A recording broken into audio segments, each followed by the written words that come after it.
Josh Green here for Seconds Out. Delighted to be joined this Monday morning by Adam Smith. Adam, how are you doing this morning? Very good. Might be raining outside, but it's a bright Monday morning. Another crazy weekend in the world of boxing, and yeah, had a good weekend. Thanks. I spent some time with some great sporting stars of the past. Jimmy White, one of my heroes. Alex Higgins and Jimmy White were my snooker heroes growing up, and had the pleasure of his company. And Adrian Lewis, as you know well from the darts world, and our own George Groves. So yeah, had a couple of events actually this weekend, and then I was in Talksport on Saturday night for the big event from Riyadh, and yeah, lots of talking points, which I'm sure you're going to ask me about. Yeah, we'll pick the bones on the weekend, starting right at the top with Beterbiev and Bivol. A fantastic fight, firstly, it has to be said, and some controversy surrounding the scorecards on the night. Many people online and indeed at ringside scoring the fight in the favour of Dmitry Bivol, one scorecard in particular, sort of raising alarms, you could say, 116, 112 in Beterbiev's favour. What were your thoughts on the outcome and the fight, obviously, as a whole? Yeah, absolutely. All good points there. I thought it was a very, very good fight. I didn't think it was a classic. I think for those sort of classic fights, you need a little bit more fire. There were a couple of moments where it looked like it might explode, but it didn't quite. But it was high level chess, and maybe even slightly more than that. It was a very, very good fight, and I'd love to see it again. Really, really excited beforehand. I thought Bivol would win on points beforehand, but as the fight unfolded, exactly as I thought it would go. The first 4 rounds, maybe you could score it 3-1 to Bivol or 4-0. I mean, Beterbiev was not in it. I thought he was stuck in the mud. I thought he was slow. And then when he did get going, obviously he had huge success, especially to the body. But a lot of the punches I felt were being caught by Bivol's gloves. I thought his defense was excellent. Yeah, there were moments where Beterbiev won clear rounds, no question. But for me, Bivol was boxing fairly beautifully throughout. Yes, there was some ebbs and flows. Yes, it was Bivol early, then Beterbiev came back.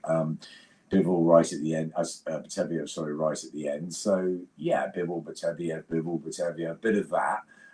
It was a close fight, no question about that. So I think I was scoring it for Boxing News, and I put my scores in, and it came up as a draw, and I thought Bivol won that. And then I went back and I realised I'd scored one of the rounds. Right, yeah, you know, you press the buttons 10 and 9. I've actually done it the other way around. So I had it by a round to Bivol. I thought Bivol won it. That was my feeling, sort of almost during and after the fight. I was very surprised when the scores came in. It said a draw, and then it was 116, 112. I thought, oh, Bivol's got it. And I think I wasn't alone in that. I think a lot of people that I've spoken to, Matt Macklin, Dave Colwell, a lot of people out there whose view I really respect, felt that as well. Johnny Fisher in the studio felt that Bivol won by a couple of rounds. Adam Catchell, I think, had it a draw or Bivol. A draw or Bivol, no problem with. 116, 112 to Beterbiev, absolutely not. And there were differences of opinions, because even the Talksport guys out there, Gareth and Spencer and Ed, all felt Beterbiev won. And everybody in the gallery felt that Bivol won. So I don't always like commentating or watching off tube. It's not quite the same. But you get a sense, you see the fight. And because we didn't have any commentary, it was just us watching it. So I think... and the watch long was great fun, by the way, really good. Johnny Fisher was excellent. But I thought he really got it right. I think that in boxing, scoring punches work. And what are you looking for? You're looking for the class, clean, crispy punches that get through, the jabs. Some of Bivol's combination punching was fantastic. And his defense was great. Now, Beterbiev, again, had his moments. I thought he closed rounds really well, which often catches the eye of the judges. And it's that aggressive style. Spencer and Gareth were waxing lyrical about Beterbiev. I didn't see it. I thought Bivol, at least, if not winning the fight, deserved a draw. I just thought the wrong guy went away with the treasure.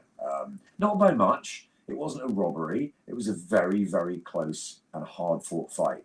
But I thought Bivol beforehand would win it quite widely. I thought he was just a little bit better than Beterbiev, but it was really tough. So I thought Bivol, should have become undisputed, but a draw would have been fine with me as well. A draw, I think, would have been people would have been disappointed as well by that. But now they seem disappointed because did the right guy win? There are some people that thought Beterbiev won because I've spoken to them.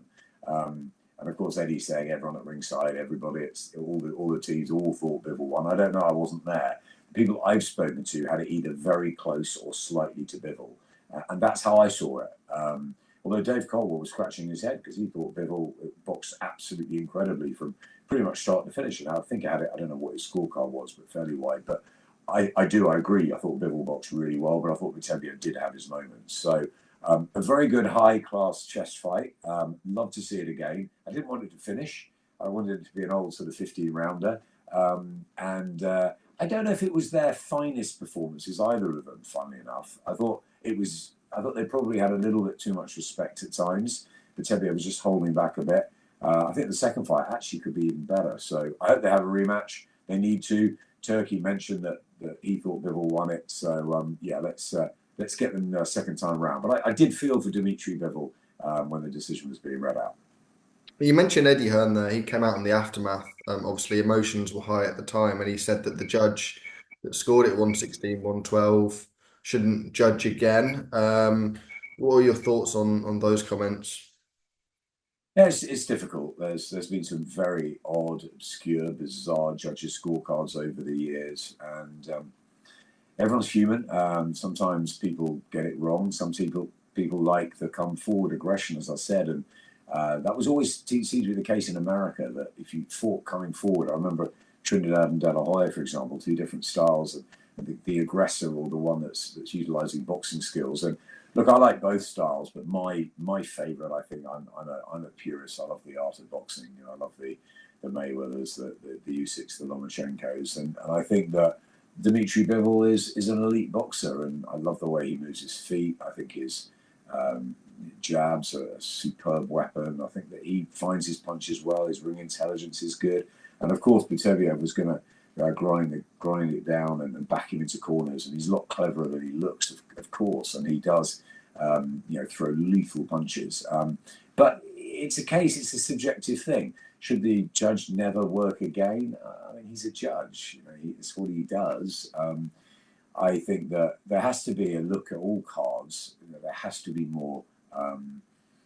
They have to not take them into account, but they have to study the aftermath. They have to go through it all again. Now, we've got VAR in football for a reason, to try and get the right outcome. Okay, it's annoying at times. You score a goal and you don't, and there's the other way that you look at it and say, well, you may not score a goal, but then you do. It's a difficult one. It's not like the old days of football, but they're trying to get it more accurate, and everything is going to be debated. So yeah, for me, I think that judge's card he's looking at. I think that definitely I didn't agree at all with it. I thought it was wrong. But they're human. I was talking to George Groves yesterday about Howard Foster, who he's convinced gave him a very, very bad decision that night. Well, Howard's a great referee, and he's one of our very finest. And whether he got it wrong on the night or whether it was a little bit of George's emotion at the time. I mean, it was pretty much everyone thought it was a stoppage that was too soon, and we have that. There is a lot of debate, but it's difficult. Referees and judges are there doing their job, so it's a hard one. It's not how I saw it, so I can understand Eddie's anger and frustration. He's his promoter, and I would have been in the same position had I been with Dmitry Bivol and his team, especially when Dmitry is so respectful and quiet and calm about it. He needs a promoter that's going to shout out. Of course, it's they don't think it's justice. They think it's unfair. Do I think Dmitry Bivol was unlucky not to win the fight? Yes. Do I think it was a disgrace, a robbery, the decision? No. Do I think that card was inaccurate in my eyes? Yes. So I think anything from Bivol by 2-1 to a draw is right. And if Beterbiev had nicked it, I wouldn't have too many problems with that. But I did think the wrong guy went home with it, and I understand Eddie's frustration. Good analysis there, but a couple of good things to dig through on the undercard. I want to start with Fraser Clark and Fabio Wardley. Destructive is really the word that comes to mind to describe Fabio Wardley's performance. Taking just a single round to get rid of Fraser Clark. When you look back at the first fight and the 12 rounds they shared, was that what you were expecting from the second fight? Absolutely not. Were we expecting Daniel Dubois to come in and march down AJ from start to finish? I don't think so. The manner of the victories, not predicted. But he's a big puncher, Fabio Wardley, and he's a tough guy and he's a wild guy, and he caught him and he caught him well. Fraser never really recovered. The temple shots, the body shots, I thought were great, and that last shot, what a sickener! And yeah, it was over as he went down. You could see his distorted face. Really felt for Fraser. That was a horrible way to go, but that's heavyweight boxing, and all credit to Fabio Wardley. It was, as you said, a destructive win, a fantastic win, a statement win in front of Turkey Al Sheikh, of course, just like Martin Bakole had done at a higher level, I guess, out in America. But yeah, Fabio Wardley's got to be in the mix now. It's amazing, his story. You know, talk about Liam Cameron's story and coming back from all his issues and Tyson Fury back in the day. But it's a pretty good story Fabio Wardley's got. And I don't think anyone's really gone to town on it yet. You know, the white collar fighter who never had an amateur fight, and he's just learning bit by bit. I think it's brilliant. And I think that, you know, we should really get behind Fabio Wardley, and hopefully he gets big fights now. He could be in the mix with the Zhangs, the Parkers. He is right there, and he's another one to add to the magic pot for Turkey Al Sheikh. It's great. As for Fraser, obviously disappointing. I know Fraser well. He's a lovely guy. He'll be crushed by that. But this is, you know, heavyweight boxing, and he'll hold his hands up and say, you know, I got beaten by the better guy on the night, and I'll come back. He'll dust himself down and he'll go again. But yeah, it was a hard one to take, and I feel for him as much as I'm happy for Fabio, of course. Do you think Fraser Clark will come back? There's no sort of talk of retirement. You don't think that's an option for him, or? I mean, I think it's way too early for that. It's like on the back of Dubois and AJ. Should AJ never fight again? I mean, they're fighters, they're boxers. It's not up to us to tell them to retire. We can have our opinions, but it's down to them and their team. They're doing it. They're the ones that are there for our entertainment. They're the ones putting their health and lives on the line each and every time. They know what they signed up for with boxing, and they're fighters through and through. You know, Fraser Clark's been a wonderful top-class amateur for a long time. He's a great guy around the sport. He's an inspiration. He's a motivator. He's not young, but heavyweights can go on. Look at Hughie Fury, who has his back-to-front career, and he's just turning 30. It's crazy. He could have another 5, 6 years, and Fraser could as well. We don't know how far he'll go. Maybe that was a little check for him, and he'll have to rebuild and rethink about where he goes next. But no, I have no doubt that Fraser will carry on, unless he doesn't want to. I mean, he's very good on television. He's very good with the media. He'd find it no problem to find other roles within boxing, but I can't see that at all. It was a one-round knockout defeat. Amir Khan had it to Bradis Prescott. A year later, he was a world champion. So no, I don't think so. I think it's one of those things. If you look back at what happened a few months ago, they had an absolute barn burner, and any one of them could have won it. And actually, going into it, I fancied Fraser. I thought he'd be a bit fresher. I thought Fabio's nose was a bit wrong, but Fraser never got that jab going, and you know, it didn't work for him, and he was taken out early. Do we want to see a rematch, a third one of that? No, I think we want Fabio to go on now, and he will. He cemented his place as the champion at this level, and now he needs to go on and try and crack onto to the world scene. As for Fraser, it's, I think, dusting himself down. If you ask me for my advice, that's what I'd say to him. Do you want to do it? Dust yourself down and go again. He's a fighter. I'm absolutely sure he'll come back. Where do you think Fabio slots into that world scene? There's sort of obviously the top 3 or 4, and then you're looking at the likes of the Zhangs, maybe a Jared Anderson. You could possibly even throw a Bakole into that mix. Is he ready for those names, or do you think there's one more step before we get to that? I wouldn't go to Bakole. I think Bacole's a handful. I wouldn't go there at the moment. And even the Zhilei Zhang, maybe even the Joe Parker's not. But you know, you're talking about I don't know, a Chisora, a Joyce. those sort of fighters possibly. They're going to keep Moses Atama away. They're both Queensberry fighters. I mean, what a win for Frank again. Crazy, really. Didn't quite get that one with Raven, but he got the one with Fabio, and that's brilliant. Brilliant transferring, I guess, or whatever he did. But getting Fabio under his belt for this fight, very clever. And they were delighted when they Frank and George at the end. Yeah, look, I think that Fabio's right in the mix.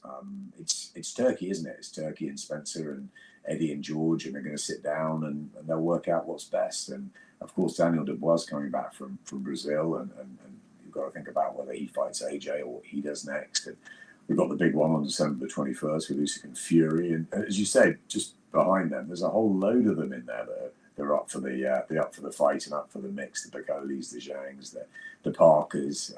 There's plenty of fights for Fabio out there. I don't think we need to rush. I think it's a step by step, and he's just doing brilliantly. Don't Fraser Clark is one level. Don't rush him too far. I wouldn't put him in with a Bacoli.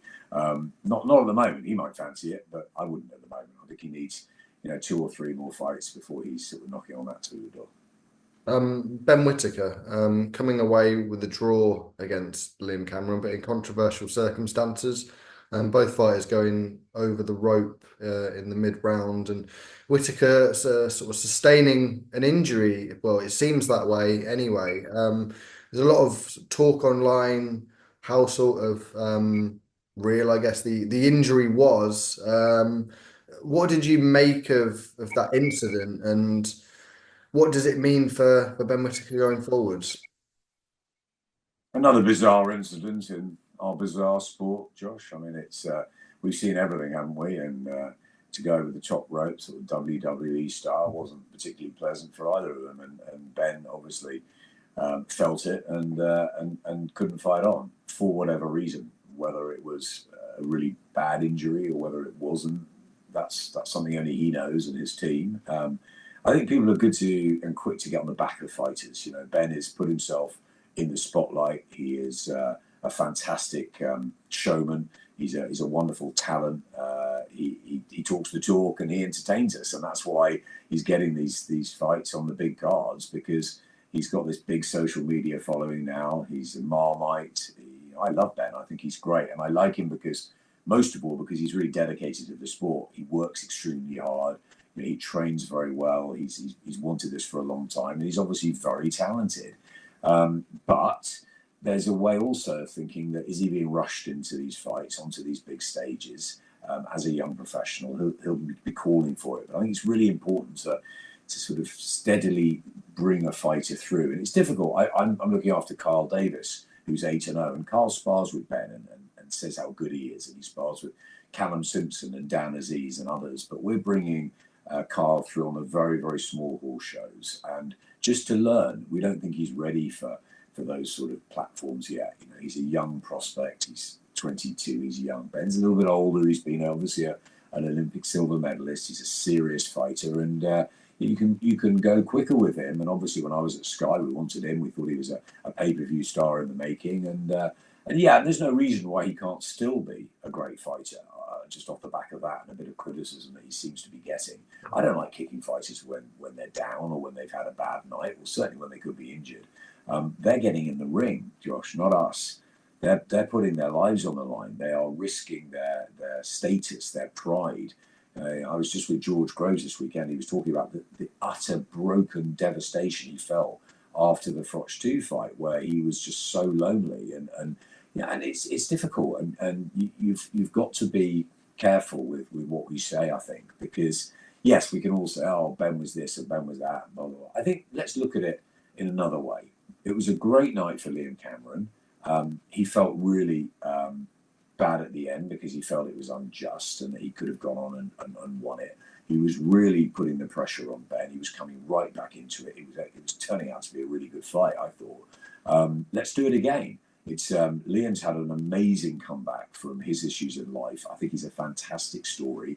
I thought Ben would beat him. I thought that Ben was too good for him. But it's really interestingly poised. So let's get Ben better. Let's get him rested and rehabilitated with whatever the injury was. It was a nasty fall, whatever, however we say it. Could he carry on? That's always going to be subjective. If I was in Ben Whittaker's team, I'd be saying, right, let's forget about the aftermath. Let's just get ourselves healthy, get back in the gym, and let's get the rematch on. And I'm sure Liam wants that. So that's the answer for me. Final bit of business to turn to is the rematch between Anthony Joshua and Daniel Dubois. Obviously, there would have been meetings over in Saudi between the likes of Turkey, Eddie, and obviously Frank Warren and the likes of Spencer Brown. And Chris and February Conor. is... Sorry? And Chris and Conor. Of course, of course, of course. But February is the sort of the date that is being suggested for a rematch between Daniel Dubois and Anthony Joshua. It's only sort of 4 months down the line. That seems quite soon. Do you think that is the right way to go about it for Anthony Joshua? Throwing himself straight back into that big fight and another world title opportunity? I know AJ, and I know that's exactly what he'd want to do. So he'd have been back in the gym on Monday morning, going through it, thinking, how could I box like that? Let's get it right. We've got to right the wrong. It's what he did with Andy Ruiz. It's what he did with Alexander Usyk. I'm sure he'll do it again. Is it the right thing to do from a business point of view? We don't know. Because if Daniel Dubois beats him again, emphatically, where does AJ go from there? I think that's really hard to come back from if it happens twice. It didn't happen with Andy Ruiz because he outboxed him and boxed well that night, but Andy wasn't in great shape. It didn't happen with Usyk, although it was closer. Will it happen with Dubois? Rematches often go the same way. They didn't on Saturday night with Fabio Wardley and Fraser Clarks. So you never know with the big guys. And I've been speaking to a lot of people who think AJ wins the rematch, which is difficult to sort of say by any definite means because he was crushed in the first fight. And although he came back and had a last brave stance in the fifth, he was beaten up by Daniel Dubois, who showed him no respect and was ruthless and got his jab going, and AJ's feet and his hand down was just, he was a sitting duck really, and Ben was just shell shocked afterwards. So look, if they get it right and they do what they said they were going to do first time around, then yes, it's a fight I'm sure they believe they can win. But look at Daniel Dubois. People just keep not talking about Daniel Dubois, which I just don't get. It's all of this stuff about AJ. Will he come back? Can he do this? Yes, AJ's been the star of British boxing for so many years. And alongside Tyson Fury, has just completely sort of got the casuals back interested. That is the fight that the casuals still want, AJ Fury. I was talking to someone on the train the other day, and they just said, all I want to see is AJ Fury. They don't care sometimes about other fights. It's because there's that rivalry, the Froch Groves, the Hay Bellew, there's the rivalries there, the Barrera Moraleses back in the day. They want to see these fighters just get at it. Khan Brook. Ones that didn't happen, we know Bo and Lewis, we know that Calzaghe and Froch never happened, Hatton, Witter. We want Fury and AJ to happen. So I sort of think that they're the bosses, they're going to decide. AJ will want the rematch. Turkey probably wants the rematch. But if I was a team, I think Eddie's come out and said this, I would just wait and see what happens with Fury and Usyk, and then maybe just give yourself a little bit more time, go back in the spring, possibly even against Fury, and have the big fight then. Maybe wait for Dubois, but he'll want to go straight back into the fire. I know Josh, he's a huge competitor, and he'll want to get on with it and go back in there. And if a fighter wants that, and Turkey wants that, and we want it, because of course we'll see it straight away. And if Daniel wants it, then great. But there's Frank Warren involved, there's George Warren, there's lots of people involved in this. So I think February does sound a little bit soon, but if it is, great. And if there's Eubank Ben on the card, great. The big fights are being made, and Turkey's making them. So it's not for me to say what should and shouldn't happen. It's for Anthony Joshua and Daniel Dubois to talk to Freddie and to Frank and to Eddie and all of them. And ultimately, Turkey will make the decision about what he wants. But I think if AJ called me up, I would say, just have a bit of time. Don't rush. I would just say, just take it, not take it easy, but go and watch the Usyk Fury fight, see what happens, and then maybe come back in the spring. But hey, if it's February and it's a quick turnaround, he's in shape all the time. Joshua will go back in and he'll believe he can knock Dubois out. But I just don't think Daniel's had the credit that he deserves from it. And I think his confidence, he's only 27, he's just going to go up and up and up. And with Don in the corner, I just think they're going to be super, super confident about a rematch with Joshua because of what happened first time round. But as you know, it starts again, just like we saw with Wardley and Clark. Anything can happen. So I can see people seeing Joshua wins the rematch. But on the basis of the first fight, Daniel Starr's a big favourite to do that. That's what he was doing. He found a way of getting to Joshua's style and unlocking him quickly. It's a fascinating one. We'll all be glued whenever it happens. But I don't want AJ Fury to miss the boat. And I think if AJ obviously beats Dubois, of course, but if AJ loses again to Dubois, it just diminishes it further. But let's see what happens also with Usyk and Fury. Fury wins that fight, then he gets the belts again. And then would Joshua want that? Or would Joshua fight Dubois and they have the undisputed match? Or does Usyk beat Fury? Does Usyk even stop Fury this time? Because he hurt him in that ninth round. Nearly stopped him then. And what does that mean? And what will Fury want? I'm sure that Fury and AJ want to fight each other still. And that fight is there at any time. But the sooner that fight happens, the more credibility it has, I think. And the better it will be for the public. I don't want to go through 2025 and not see Fury and AJ in the ring. So it's a risk. What do they say? Roll the dice into that fourth round. He's rolling the dice again if he goes in with Dubois straight away, but that's the fighting man that AJ is, and that's why we love him. You mentioned Conor Benn and Chris Eubank Jr., so we'll have to finish with that. I think the real mix of personalities is the huge draw there. Obviously, the history between their fathers is a massive draw for fans, maybe of a slightly different age. Look, it's a massive fight for British boxing, possibly the biggest outside of the heavyweight division. What did you make of the clash over in Saudi Arabia? And it seems to be a fight that's drawing ever closer. Josh, I'll take you up a notch. It's not possibly the biggest fight outside the heavyweight division in British terms. It is the biggest fight. And there's not that many out there, but this is the one that we've been waiting for a long time.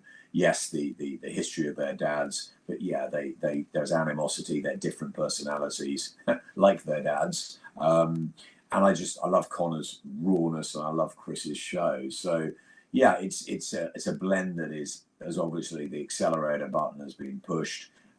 They've had the altercations, the head-to-heads. It's just bubbling along beautifully, and it's just a case of where it happens and what happens with the British Boxing Board and whether it happens in Saudi. My gut feeling is it's heading for that February show in Saudi.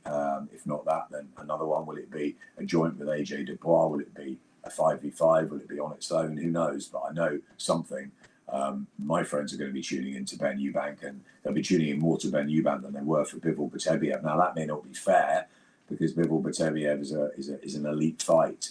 And these two aren't really, I mean, Eubank's never won a proper world title, and Conor Benn is still on the ascendancy. And after, a couple of years he's had, what's next? They're different weights. There's all sorts of things you can say negative about the fight.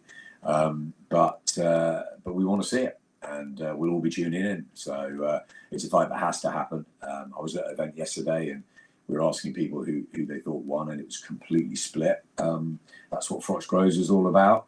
When you go, Ben, I've got Eubank. I loved his dad. I hated his dad. That's what you're going to get. And they're going to play up. They don't even need to play up the cameras. They don't like each other. That's real. They're very, very different. Honestly, I spent a lot of time with both. They're very, very different. And yeah, look, it's going to be very lively. It's going to be a big fight. And if it's good, you'll get another one. And maybe we'll get the sort of rivalry that the dads had all these years later. That's all we can hope for. Thank you very much for your time this morning, Adam. Really appreciate it, and look forward to catching up, hopefully at a boxing event very soon. Cheers, Josh. Gutted Luke Humphries didn't win last night, but he'll be back. #1 in the world, main man.